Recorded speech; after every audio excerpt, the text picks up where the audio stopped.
नमस्कार भाइयों, मैं मनीष छपराना आप सभी लोगों का आपके अपने YouTube चैनल रोजगार कोचिंग मेरठ में स्वागत करता हूं। आज हम लेसे और मैसे के बारे में पढ़ेंगे। लेसे और मैसे के बारे में हम 3 क्लास ले चुके हैं। आज क्लास 4 है। चलो शुरुआत करते हैं।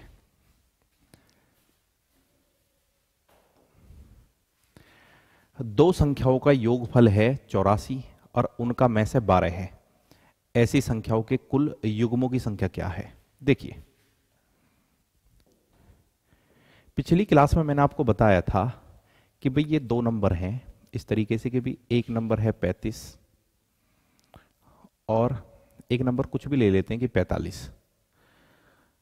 अगर मैं यहां से मैं से निकालूं कि भाई 5 सत्ते 35 और 5 निम 45 तो संख्याएं 7 9 के अनुपात में आ जाएंगी। इसके कहने का मतलब ये है कि दो संख्याओं के बीच से अगर हम में से को बाहर निकाल लेते हैं या में से बाहर निकाल लेते हैं तो वो अनुपात में पहुंच जाता है। किस में पहुंच जाता है? अनुपात में। ठीक है। अब जैसे ये पहला क्वेश्चन है कि भाई ये कह रहा कि दो संख्याओं का योगफल 84 है तथा उनका में से 12 है। ऐसी संख्याओं के कुल युग्मों की संख्या कितनी है? देखिए, मैं कह सकता हूं कि भाई दो संख्याएं a और b के अनुपात में है। दो संख्याएं a और b के अनुपात में है। ठीक है, दो संख्याएं a और b के अनुपात में है। इनका HCF जो है, HCF कितना है जी? 12। इनका HCF कितना है? 12। ठीक है। अब कह रहा कि भी दो संख्याओं का योगफल 84 है तो कह सकते हैं कि भी a प्लस b बराबर कितना? 12। ठीक है, 84 सॉरी। ठीक है, कितना है? 84। 12 तो में से है। ठीक है, में से कितना? 12। अब 12 की गुणा मैं इसमें कर दूंगा तो ये हो जाएगा 12a प्लस 12b बराबर कितना जी? 84। कह सकते हैं कि अगर मैं 12 को बाहर निकाल लूं तो ये हो गया a प्लस b बराबर कितना? 84 या 12 सत्ते 84। तो a और b का योग कितना है? 7 है। ठीक है जी, a प्लस b बराबर 7। अब हमें देखना है कि भाई योग हमें 7 चाहिए तो कह सकते हैं कि 1 प्लस 6 बराबर 7, 2 प्लस 5 बराबर 7। ठीक है, 3 प्लस 4 बराबर 7। ठीक है जी। उसके बाद में आप लिखोगे कि भाई 4 प्लस 3 बराबर 7, तो 4 और 3 का तो हम यूज कर चुके हैं। फिर से देखें कि भाई 6 और 1 7, 5 और 2 7, 4 और 3 7। ठीक है, तो कितने जोड़े बने भी? कितने जोड़े बने? ये 3 जोड़े यहां पर बन गए। ठीक है, तो यही उसने पूछा था कि ऐसी संख्याओं के कुल युग्मों की संख्या कितनी होगी? 3। तो कितने युग्म होंगे जी? 3। क्लियर है? अगले सवाल की तरफ चलते हैं।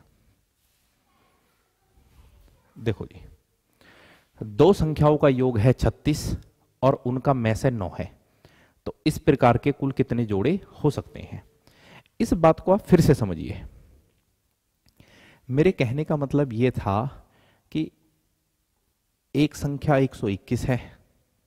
ठीक है, और बोल सकते हैं एक संख्या है 77। ठीक है, इनका में से क्या है? ठीक है, में से इनका 11 है। इनका में से कितना है? 11। ठीक है, जब इनका में से 11 है, अगर 11 से मैं इन दोनों को डिवाइड करूंगा कि भी 11 11 121। ठीक है, और 11 सत्ते 77, तो ये दोनों संख्याएं अनुपात में चली जाएंगी। किस में चली जाएंगी? अनुपात में। तो मेरे कहने का मतलब ये है कि इससे सिंपल फॉर्म में इसको पहुंचा नहीं सकते। ठीक है, क्योंकि ये भी एक अभाज्य संख्या है, ये भी एक अभाज्य संख्या है।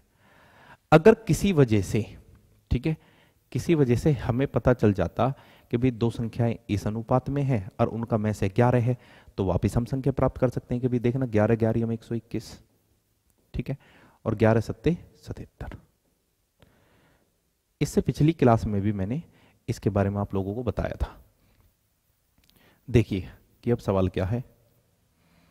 सवाल यह है कि भाई दो संख्याओं का योग है 36 तो कह सकते हैं कि भाई a प्लस b बराबर 36। ठीक है, में से है जो HCF है, HCF कितना भाई 9, HCF 9 है, तो इस प्रकार के कुल कितने जोड़े बनाए जा सकते हैं? तो हम बोल सकते हैं कि भाई 9A प्लस बी, ठीक है, बराबर कितना भाई 9A प्लस बी बराबर कितना 36, ठीक है, क्योंकि भी में से अंतर्निहित होता है अनुपात में, ठीक है। तो ये हो गया भाई हमारा A प्लस बी बराबर 36/9, 9 चौके 36, तो A प्लस बी बराबर कितना है जी 4। तो अब हम क्या लिख सकते हैं कि भाई 4 को 1 प्लस 3 बराबर 4, ठीक है, 2 प्लस 2 बराबर 4, ठीक है। परंतु हमें सहअभाज्य संख्याओं के जोड़े लेने हैं। जैसे कि आप देख पा रहे हैं कि भाई 2 से 2 डिवाइड हो जाएगा, तो सहअभाज्य संख्याओं के जोड़े लेने हैं। तो सहअभाज्य यानी कि 1 और 3 सहअभाज्य है, तो ऐसे कितने जोड़े बनाए जा सकते हैं? केवल एक जोड़े हो सकते हैं। कितना जी? 1। क्लियर है? अगले क्वेश्चन की तरफ चलते हैं। दो संख्याओं का योग है 528, उनका में से 33 है। इस प्रकार की संख्याओं के कुल कितने जोड़े हो सकते हैं? देखिए भाई,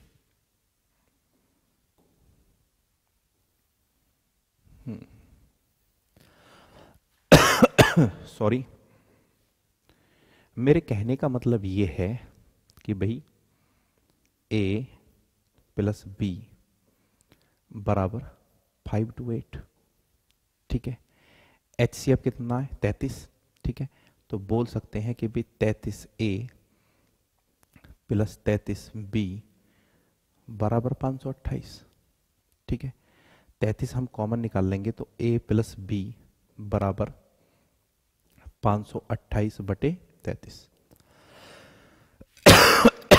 सॉरी, देखो भाई 11 से काट रहा हूं मैं। A प्लस बी बराबर 11 चौके 44, 11 अट्ठे 88, 11 तिया 33, 16 तिया 48। तो कहने का मतलब ये है कि A प्लस बी बराबर कितना है? 16 है, ठीक है। 16 को मैं लिख रहा हूं कि भी लिख सकता हूं 1 प्लस 15 बराबर 16, 2 प्लस 14 बराबर 16, 3 प्लस 13, सॉरी भाई 4 प्लस 12, 5 प्लस 11, 6 प्लस 10, ठीक है। उसके बाद 7 प्लस 9 बराबर 16 और 8 प्लस 8 बराबर 16। परंतु हमें को प्राइम नंबर्स लेने हैं, सहभाज्य संख्याओं के जोड़े लेने हैं। तो ये सहभाज्य संख्या है, ये तो भी 2 से डिवाइड हो जाएगा 14, एक ये है, ये भी डिवाइड हो जाएगा, एक ये है, ये भी देखो 2 इसमें से भी कॉमन आ जाएगा, इसमें से भी एक ये है और ये हो जाएगा। तो भाई कुल कितने जोड़े हुए? 1 2 3 4, ठीक है। तो इस प्रकार के कुल कितने जोड़े बनाए जा सकते हैं? 4 जोड़े बनाए जा सकते हैं। क्लियर है? ठीक है, अगले क्वेश्चन की तरफ चलते हैं। देखिए, धनात्मक पूर्णांकों के ऐसे युग्मों की संख्या जिनका योग तो है 99 और में से कितना है? में से है 9, ठीक है। मैंने आपको बताया था कि भाई दो संख्याएं A और B के अनुपात में है, ठीक है। उनका में से 9 है, में से कितना है भाई? 9, ठीक है। तो भाई संख्याएं कितनी होनी चाहिए? पहली संख्या है 9A, दूसरी संख्या है 9B, और वो बोल रहा है कि भाई दोनों संख्याओं का योग कितना है? दोनों संख्याओं का योग है 99, ठीक है। अब 9 कॉमन है, 9 कॉमन है, 9 कॉमन है, तो भाई ये हो गया हमारा A प्लस बी बराबर कितना? 99, या A प्लस बी बराबर, भाई 9 का भाग इसमें दे दोगे कितना आएगा? 11। तो A प्लस बी कितना हो गया? 11 हो गया। देखिए अब 11 को हम लिख सकते हैं 1 + 10 बराबर 11, 2 + 9 बराबर 11, 3 + 8 बराबर 11। ठीक है, जगह कम पड़ रही है तो मैं इसको थोड़ा नीचे की तरफ कर लेता हूं भाई। ठीक है, और हो जाएगा भाई 4 + 7 बराबर 11। ठीक है, 4 + 7 बराबर 11। और यहां पे करते हैं। ठीक है भाई, 4 + 7 बराबर 11, 5 + 6 बराबर 11। ठीक है, इससे आगे जाएगा नहीं भाई। इससे आगे क्या होएगा कि मैं इसको एक बढ़ाऊंगा, इसको एक घटाऊंगा, यानी कि हम यूज कर चुके हैं। तो ये 11 के फैक्टर हो जाएंगे। ठीक है, ये बोल सकते हैं कि 11 के जोड़े हो जाएंगे ये। ठीक है भाई, 10 और 1 11, 9 और 2 11, 8 और 3 11, 7 और 4 11 और 5 और 6 11। ठीक है, परंतु हमें देखने कौन से हैं? हमें तो सहभाज्य देखने हैं। ठीक है, ये भी सहभाज्य है, ये भी सहभाज्य है, ये भी है भाई। ठीक है, ये भी है और ये भी है। तो 1 2 3 4 5 कितने हैं जी? 5 है। कुछ बच्चों को ये डाउट आ रहा होगा कि भाई 1 और 10, 1 से 10 तो डिवाइड है। भाई देखो, 1 से तो सभी संख्या डिवाइड है, 1 से तो सभी संख्या डिवाइड है। ठीक है, तो ये अनुपात बन सकता है भाई, 1 और 10 का अनुपात बन जाएगा। आपने देखा होगा कई बार कि भाई 1:10 लिखा आपने कई बार देखा होगा। ठीक है, इससे कम में तो हम इसको ले जा नहीं सकते। तो भी कितने जोड़े आ गए? 1 2 3 4 5, 5 जोड़े बन जाएंगे। चलिए अगला क्वेश्चन। दो संख्याओं का गुणनफल है 2160 और उनका HCF 12 है। इस प्रकार की संख्याओं के कुल कितने जोड़े हो सकते हैं? देखिए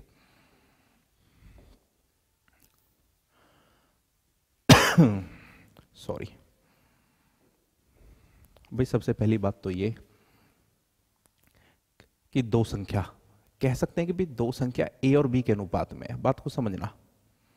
ठीक है, HCF कितना है इनका? HCF है कितना? 12।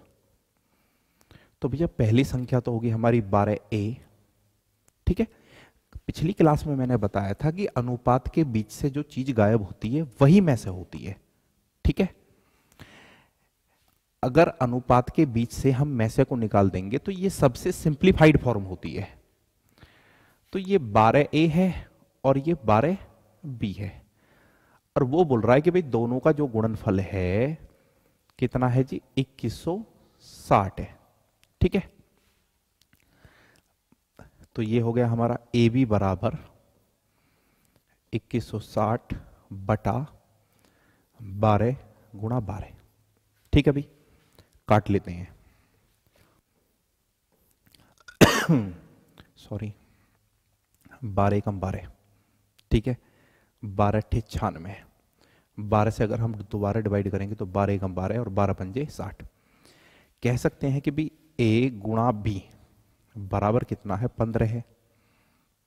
ठीक है, अब 15 को हम कैसे लिख सकते हैं कि भाई 1 गुणा 15 बराबर 15। ठीक है, 2 से तो कटेगा नहीं, 3 पंजे 15। ठीक है, और 15 किससे कटेगा? 3 पंजे 15, 5 से। 5 से तो हमने कर लिया, 10 से नहीं कटेगा। तो भैया कितने जोड़े बनाए जा सकते हैं? कितने जोड़े हैं ये? 2।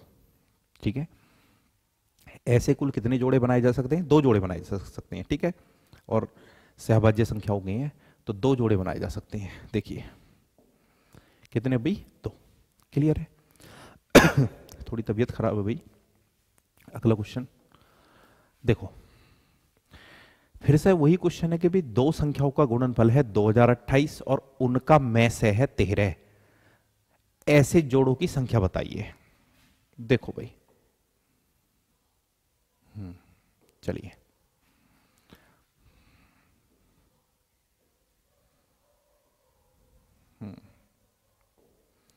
तो दो संख्याओं का गुणनफल A अनुपात B, A अनुपात B बराबर, हाँ सॉरी क्या कर रहा हूं मैं, दो संख्या A और B के अनुपात में है। में से कितना है उनका? में से है भाई 13। ठीक है, तो बोल सकते हैं कि पहली संख्या 13a है, दूसरी संख्या 13b है, और बोल रहा कि भाई उनका गुणनफल कितना है, उनका गुणनफल है 2028। ठीक है, तो ए बी बराबर 2028 13 गुणा 13, 13 गुणा 13। ठीक है, दिखाई दे रहा ना? चलिए सॉरी, 13 कम 13 72। ठीक है, 13 कम 13 7 बजे 72 हो गया, तो 13 चौके 52, 13 पंजे 65 और 13 छिंग 78। ठीक है, ए बी बराबर आ गया 156 अपॉन 13, 13 कम 13 और 13 दूनी 26, तो ए बी बराबर कितना है जी? ए बी बराबर है 12, ए बी बराबर 12 है। देखिए अब 12 को मैं लिख सकता हूं 1 गुणा 12 बराबर 12। ठीक है, 2 छिक्के 12 सॉरी, 3 चौके 12। अब बोलो 4 तिया 12 तो हम कर चुके। ठीक है, 6 दूनी 12 भी हो गया, तो यही फैक्टर है 12 के, परंतु हमें केवल सहभाज्य संख्याओं के जोड़े देखने हैं भाई। एक जोड़ा तो ये हो जाएगा और एक जोड़ा ये है, ये थोड़ी हो जाएगा भाई, 2 से 6 कट रहा है, तो कितने जोड़े हुए? 1 और 2, तो ऐसे कुल कितने जोड़े होंगे भाई? ऐसे कुल 2 जोड़े होंगे। क्लियर है? चलिए आगे चलते हैं। देखो भाई, 2 संख्याओं का गुणनफल 540 है और उनका में से 3 है। इस प्रकार की संख्याओं के कुल कितने जोड़े हो सकते हैं? ठीक है, देखिए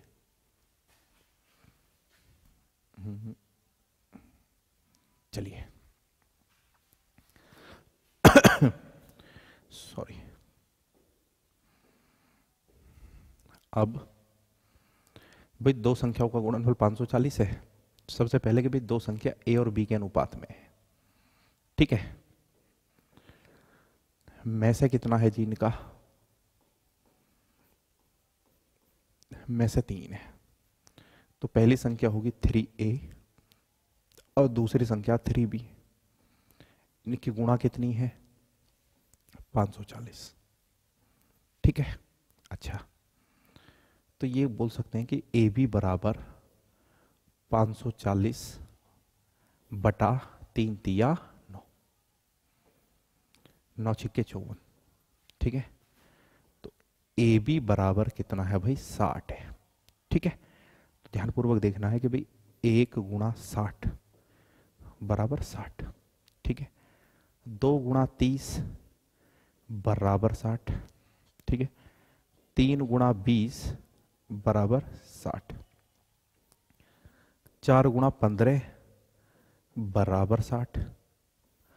उसके बाद में 5 गुणा 12 बराबर 60।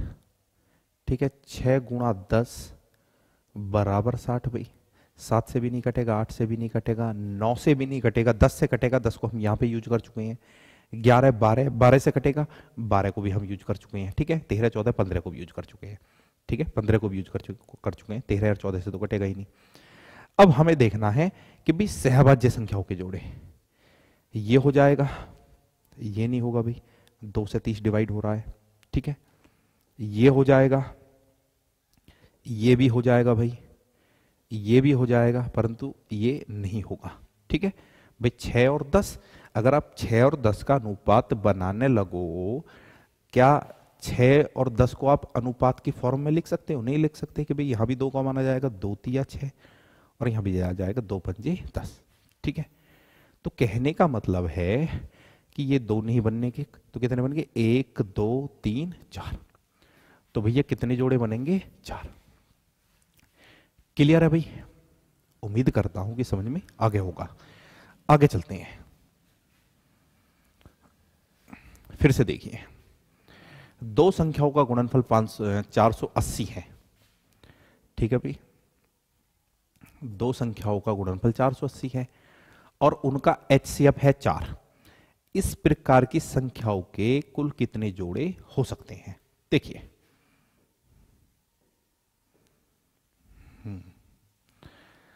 A अनुपात B, दो संख्या इस अनुपात में है, ठीक है, और उनका में से है 4। ये मैं आपको बता चुका हूं पिछली क्लास में भी और अभी भी मैंने बताया था कि भाई जब दो संख्याएं अनुपात में होती हैं तो उसके अंदर से में से हम निकाल लेते हैं, ठीक है। तो में से को हम फिर से शामिल कर लेंगे कि भाई 4A और 4B दोनों संख्याएं आ गई, ठीक है। कह रहा है इनका गुणनफल कितना जी? 480 है, इनका गुणनफल 480 है भाई, ठीक है। उसके बाद में AB बराबर हो गया 480 बटा 16, 16×3 = 48, कितना है जी? 30। कह सकते हैं AB बराबर आ गया जी 30, ठीक है। 30 को मैं अगर लिखूं तो लिख सकते हैं कि भी 1 × 30 बराबर 30, 2 × 15 बराबर 30, ठीक है। दिखाई दे रहा है ना उधर? हाँ।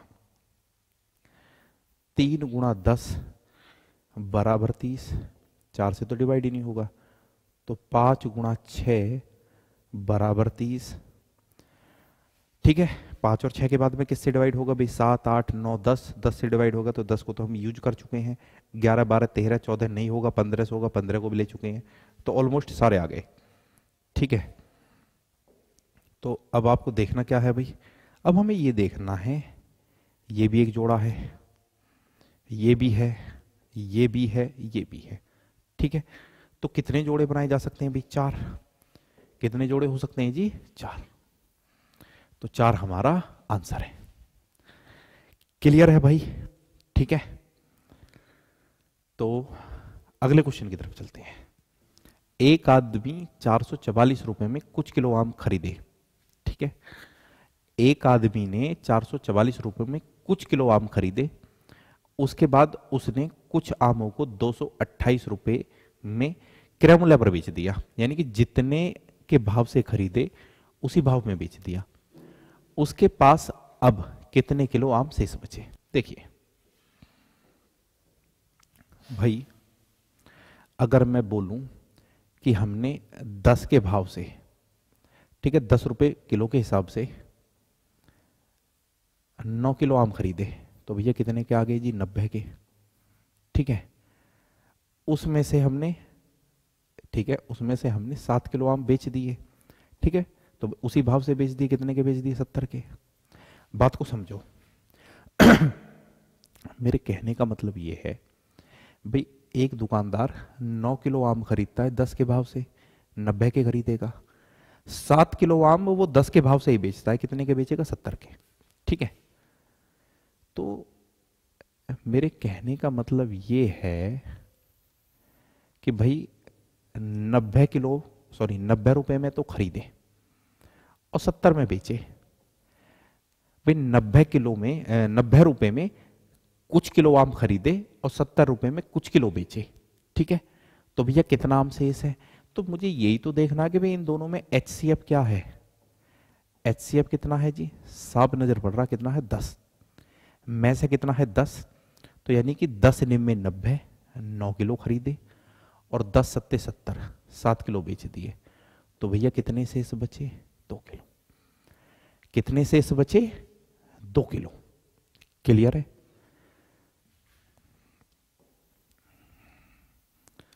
तो भाई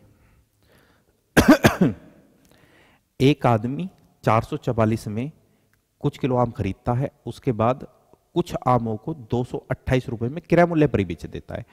सबसे खास बात यह है कि जिस रेट में उसने खरीदे हैं उसी रेट में बेचे हैं, ठीक है।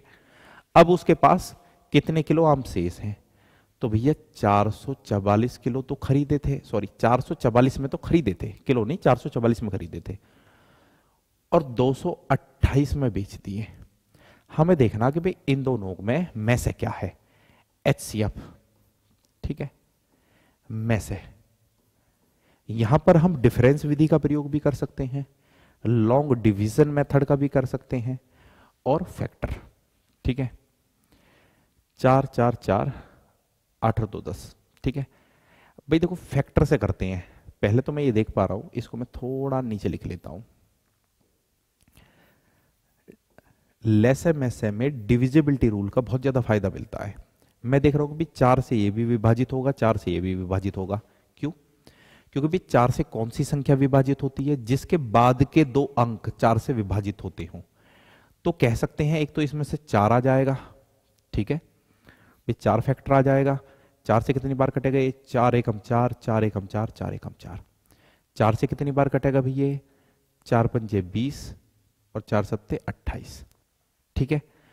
और क्या कॉमन है इन दोनों में? 1 2 3 और 7 और 5 12। तो 3 का डिविजिबिलिटी रूल, ठीक है भाई। अंकों का योग यहां कितना? 1 2 3 और यहां कितना? 7 और 5 12। तो भैया 3 भी कॉमन आ जाएगा, ठीक है। तो 3 से कितनी बार कटेगा? 37 भाई, 3 3 9 3 7 21 और 19 30 57, ठीक है। इस बात का मतलब यह है कि HCF कितना है? 12। तो 12 के भाव से, 12 रुपए प्रति किलो के हिसाब से उसने 37 किलो आम खरीदे थे और 228 में 19 किलो आम बेच दिए। तो भैया कितने शेष बचे? घटा लेते हैं। 17, यानी कि 9 और 8 17, ठीक है। 2 में से 1 गया, कितना? 18।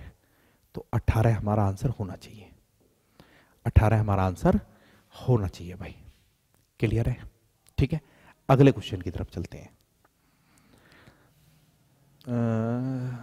हाँ देखिए,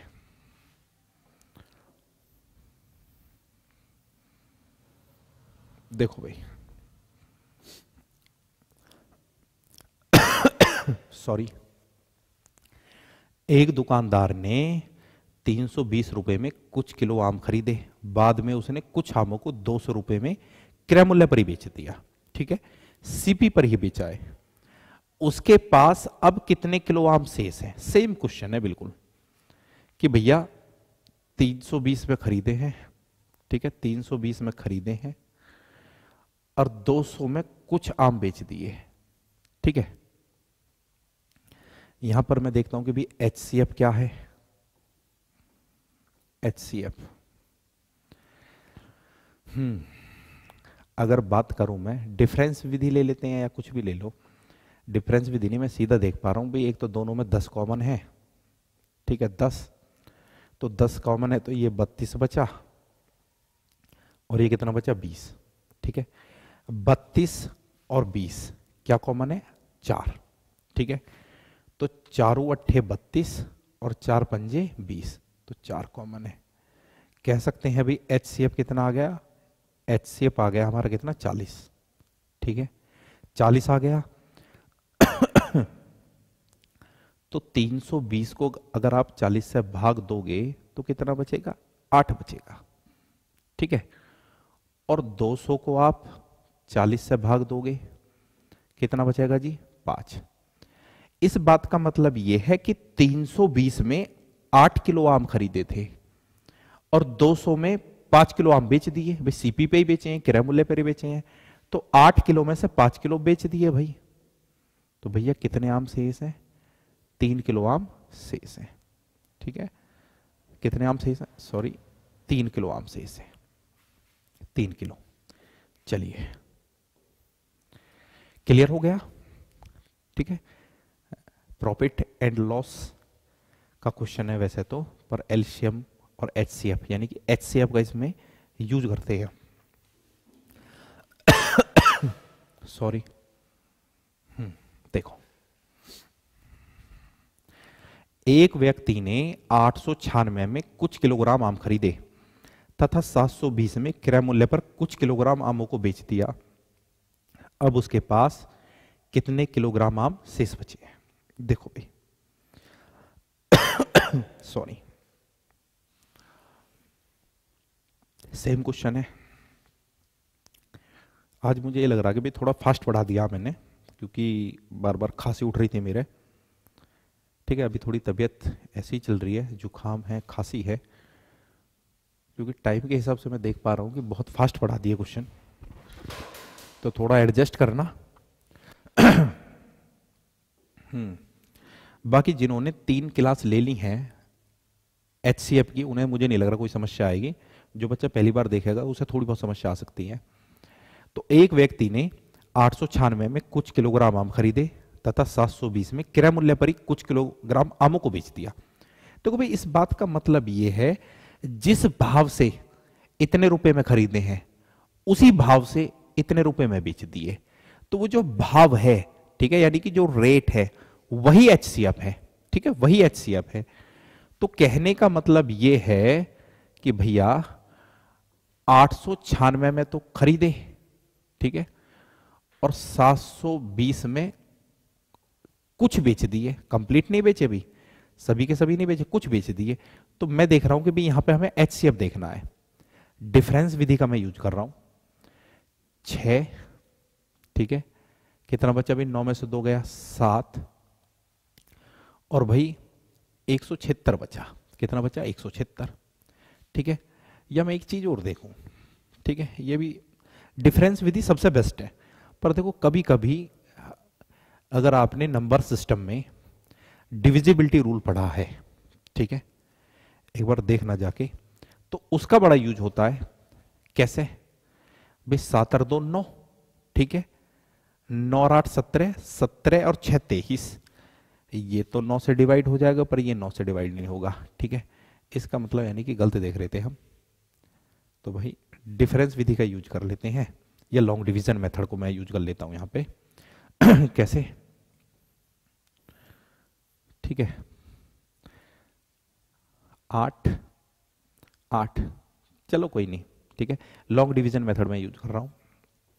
896, ठीक है, और 720। वैसे तो मुझे दिख रहा कि भी दोनों में 8 भी है, पर कोई नहीं, इतनी देर में तो कर लेंगे। 720 6, ठीक है, 7 और 2 9, 176, 720 सॉरी 17 51, 17 चौके 68, तो 4 बार, 4 छिक्के 24 का 4, 2, 4 7 28 और 2 30, 4 एकम 4 और 3 7, कितना भी 16, 16 एकम 16, और भैया वापिस 16 एकम 16। तो भाई अंतिम भाजक क्या है, 16, ठीक है, अंतिम भाजक क्या है, 16, तो 16 हमारा क्या है, HCF है, यानी कि 896 और 720 का मैस है क्या है, 16 है। इसको मैं अब यहां से मिटा लेता हूं। कहने का मतलब यह है कि इन दोनों का जो मैस है कितना है जी, 16 है। ठीक है। तो जो आम का रेट था वो था 16 रुपए प्रति किलो, 16 रुपए प्रति किलो। 896 में खरीदे हैं 16 के भाव से, 720 में बेचे हैं 16 के भाव से, 16 पंजे 80, 16 छिक्कू 96, 16 पंजे 80, 16 छिक्कू 96। इस बात का मतलब यह है कि 56 किलो आम खरीदे हैं, तो बेचे कितने थे जी, तो भैया 16 चौके 64, 16 चौके 64, कितना बचा जी, 6 और 2 8, तो 16 पंजे 80, 45 किलो बेच दिए। तो भैया कितने शेष बचे, 6 में से 5 गया 1, और कितने बचे 11। इसका मतलब ये है कि 11 किलोग्राम आम शेष बचे, 11 किलोग्राम आम शेष बचे। ठीक है भाई, ऑप्शन बी हमारा आंसर है, ऑप्शन बी। अगले क्वेश्चन की तरफ बता देना। तो भाई क्वेश्चन है, एक व्यक्ति ने 384 रुपए में कुछ किलोग्राम आम खरीदे, उसके बाद कुछ किलोग्राम आम 268 रुपए 80 पैसे में बेचकर 20% का लाभ कमाया। अब उसके पास कितने किलोग्राम आम शेष बचे हैं। देखिए क्वेश्चन को थोड़ा सा बढ़ा दिया आपकी बार। अब की बार उसने ये बताया है कि भाई ₹268.80। 268.80 में अगर वो बेचता है तो 20% लाभ कमाता है। सीपी हमें निकालना पड़ेगा, ठीक है, कि भाई जो आम बेचे हैं उनका क्रय मूल्य कितना था। तो कह सकते हैं कि भाई ₹268.80, ₹268.80 में बेचकर 20% लाभ कमाया है। तो भैया खरीदा कितने में होएगा? खरीदा कितने में होएगा? बटा 120। ठीक है भाई, तो इससे ये खत्म, इससे ये खत्म। तो 12 से जब आप इसको काटोगे तो 12 दूनी 24, ठीक है, 28। भाई 12 दूनी 24, कितना बचा? 2 बचा, तो 28 हो गया। तो 12 दूनी 24 और 12 चौके 48, कितना आ गया? 224 आ गया। अब इस बात का मतलब यह है कि 384 रुपए में कुछ किलो आम खरीदे और 224 रुपए में कुछ किलो आम बेच दिए। ठीक है, कहने का मतलब यह है कि भी जितने आम दिए हैं उनका क्रय मूल्य कितना था? 224 था। दिए तो उसने 268.80 में, पर वहां 20% का प्रॉफिट है। ठीक है, देखिए मेरे कहने का मतलब यह है कि 384 में आम खरीदे हैं, ठीक है, और जो कुछ किलो आम बेचे हैं वो 224 में। ठीक है, ठीक है, प्रॉफिट कमाया है वो अलग बात है, तो वो प्रॉफिट हमने हटा दिया है कि भाई वो जो 20% का प्रॉफिट है 268.80 रुपए में से वो हमने निकाल दिया है। तो अब कितना रह गया? 224 रह गया। ठीक है, तो जो 1 किलो का रेट है वो दोनों में कॉमन है या दोनों को HCF है, ये कह सकते हैं। सबसे पहले मैं डिविजिबिलिटी रूल चेक कर लेता हूं कि भाई 8 और 3 11 और 4 15, 4 और 2 6 और 2 8। ठीक है, 4 तो कॉमन मुझे नजर पड़ रहा है भाई 3 तो नहीं है। 4 कैसा है? 4 से 84 भी डिवाइड होएगा, 24 भी डिवाइड होएगा। चलो तो फैक्टर विधि का मैं यूज कर लेता हूं, डिफरेंस विधि का यूज ना करके मैं फैक्टर विधि का यूज कर लेता हूं कि भाई HCF क्या होगा। देखते हैं, एक तो 4 कॉमन आएगा, कैसे कि भाई 4 नीम 36 और 4 छिक्के 24, 4 पंजे 20 और 4 छिक्के 24। अभी भी 4 से कट रहा है, ये भी 4 से कट रहा है, ठीक है, ये भी 4 से कट रहा है, तो एक 4 को और मैं कॉमन निकाल लेता हूं। ठीक है, सॉरी कि भैया 24 चौके 96। ठीक है, और ये कितनी बार 4 से? 4 एकम 4, 4 चौके 16, 14 चौके 56। अब क्या कॉमन है? इसको मैं थोड़ा सा नीचे लिख लूं क्या? चलो नीचे लिख लेते हैं। क्या क्या कॉमन आ गया भाई? अभी HCF में 1 4 और 1 4 और कॉमन आ गया। अभी क्या कॉमन ले सकते हैं? आप कहोगे जी 2 ले सकते हैं, बिल्कुल ले सकते हैं भाई, 2 भी कॉमन हो गया। तो 12 दूनी 24 और 2 सत्ते 14। ठीक है, अब आ गया ना को प्राइम आ गया। ठीक है, भाई 12:7 आ गया, इससे ज्यादा तो कुछ कॉमन नहीं आएगा। तो HCF कितना आ गया? 4 चौके 16, 16 दूनी 32। तो में से तो हमारा 32 है भैया। ठीक है, और बात ये आती है कि भाई कितनी बार कट रहा है इससे ये? अगर मैं बोलूं, वैसे तो देखो भाई 32 से ये कटेगा 12 बार और ये कटेगा 7 बार। ठीक है, फैक्टर विधि से हमें फायदा होता है कि भाई 384 में आम खरीदे। ठीक है, 1 किलो का रेट था 32 किलो, सॉरी 32 रुपए, 1 किलो का रेट था 32 रुपए। 224 में कुछ किलो बेचे 32 के रेट से, तो भैया ये तो कट गया 12 बार और ये कट गया 7 बार। ठीक है, तो 12 किलो खरीदे थे, 7 किलो बेच दिए, तो कितना शेष बचा? 5 किलो शेष बचा, 5 किलो शेष बचा, यानी कि ऑप्शन बी। क्लियर है भाई? ठीक है, तो ये आज का हमारा अंतिम सवाल भी था भाई। आज क्वेश्चनों का अरेंजमेंट थोड़ा दाएं बाएं था, तो थोड़ा सा एडजस्ट कर लेना। बाकी जो मैं PDF भेजूंगा वहां कोशिश करूंगा सभी को ठीक क्रम में लगाने की। ठीक है, जो PDF कहां से मिलेगी आपको? जो हमारा टेलीग्राम चैनल है रोजगार कोचिंग मेरठ। ठीक है, प्रत्येक वीडियो की PDF मैंने वहां पे डाली हुई है सॉरी। तो भाइयों आज लगभग मैसे के यानी कि HCF के सभी क्वेश्चन हमने पढ़ लिए हैं। अब कल से हम एलसीएम के क्वेश्चन पढ़ेंगे, उसके बाद में जो दोनों के एक साथ मिक्स क्वेश्चन होते हैं या कंबाइंड क्वेश्चन होते हैं एलसीएम और एचसीएफ के, वो पढ़ेंगे। ठीक है, अगली लगभग 4 या 5 क्लास में हमारा ये टॉपिक खत्म हो जाएगा एलसीएम और एचसीएफ। फिर हम डेसिमल वगैरह फ्रैक्शन वगैरह के बारे में पढ़ेंगे। तो वीडियो को अंत तक देखो भाई, ठीक है।